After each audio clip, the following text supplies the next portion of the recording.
You might be asking, what can you do so that your loved one with a disability does not rely on you all the time? So I want you to know the key here is that small steps lead to big changes. So here are 3 ways that you can work on reducing caregiver dependency. So tip number 1 that I want to give you is to do less for your loved one. I want you to be thinking about all the things that you're doing for your loved one and think about, of those things, what could your loved one potentially do for themselves or do with some support, right? It doesn't mean that your loved one has to do everything themselves, but what steps of tasks that you're doing for your loved one can they maybe start doing themselves? And this will start to reduce some of that dependency on you and potentially other caregivers. So that's tip number 1. There's usually lots of opportunity there, so I encourage you to dive into that. Tip number 2 is to encourage decision making in everyday tasks. So instead of you, for example, instead of you deciding on what your loved one's going to have for breakfast, give them a choice. So instead of just making the decision, give them 2 options of their 2 favorite breakfasts and let them decide, right? And when your loved one decides, they become instantly more engaged in the process. This gives you the opportunity to maybe suggest to your loved one, I'm really busy. Could you help me with, the first step, whatever it is, right? And allow your loved one to figure out what that first step is, right? And if they're struggling, it's taking out the bowl, right? Or taking out the plate or getting out the items from the fridge. So now you're off to the races when your loved one starts making that first decision. So if you found these tips helpful for you, I've got lots more in my free guide, the Life Planning 101 guide. So you can get more strategies to help your loved one build their independence with a life plan, and it's just in the notes below. So go ahead and get your copy.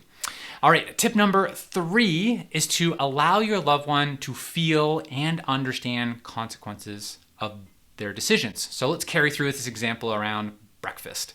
So if your loved one's hungry in the morning and your loved one decided that, hey, making their own breakfast is something that they're going to do not whip them up a quick meal when they look at you and say they're hungry. Instead, help your loved one understand how they're feeling. Help them come up with what their options are. So you could help them understand that, hey, if you don't do anything, option number 1 is to stay hungry.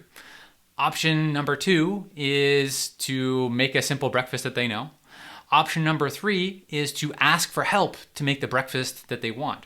Another example is if your loved one decided to do their own laundry, let them figure out what to do when they have no clean clothes left. So not just to go and do the laundry for them, because that removes the consequence and it removes that learning loop of, hey, if I don't do this or I do this, this is what happens. So I just want to be clear, this does not mean that your loved one will be able to do absolutely everything on their own, because none of us do everything on our own. So that leads me into bonus tip number 4, which is to start creating interdependencies with other people, not just having your loved one being dependent on you. So this can be other family members. It could potentially be roommates. It could be paid supporters.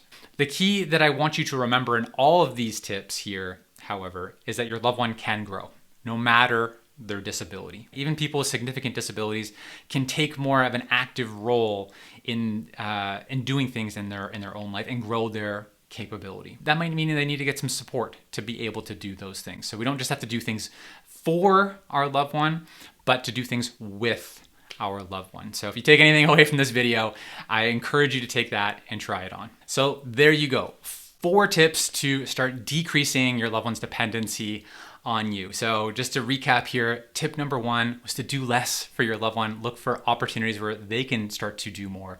Tip number 2 is to allow your loved one to decide. That engages your loved one's own agency and internal or intrinsic motivation. So tip number 3 is to allow your loved one to feel consequences, because that's how we learn. We learn by feeling the impact of our decisions. So we don't want to just save our loved one.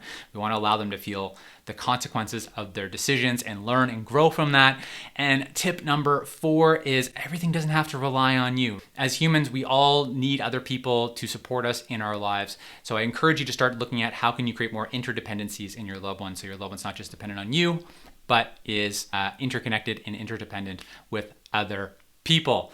Awesome. So this is going to help you to gradually reduce that reliance that your loved one has on you. And remember, those small steps lead to big changes. So if this was helpful for you and you want to implement strategies like these and more strategies on helping your loved one grow their independence, I invite you to scroll down here in the notes and grab your free copy of the Life Planning 101 guide, and it's going to help you continue to make progress. So I invite you to do that. Also, if you found this video helpful, I invite you to hit that subscribe button, that bell button, and you'll get more videos just like these and help me reach more families. So I'd appreciate it if you can support in that way. And I just want to remind you, you've got this. I'm Eric Goll. Together, let's keep taking small steps forward.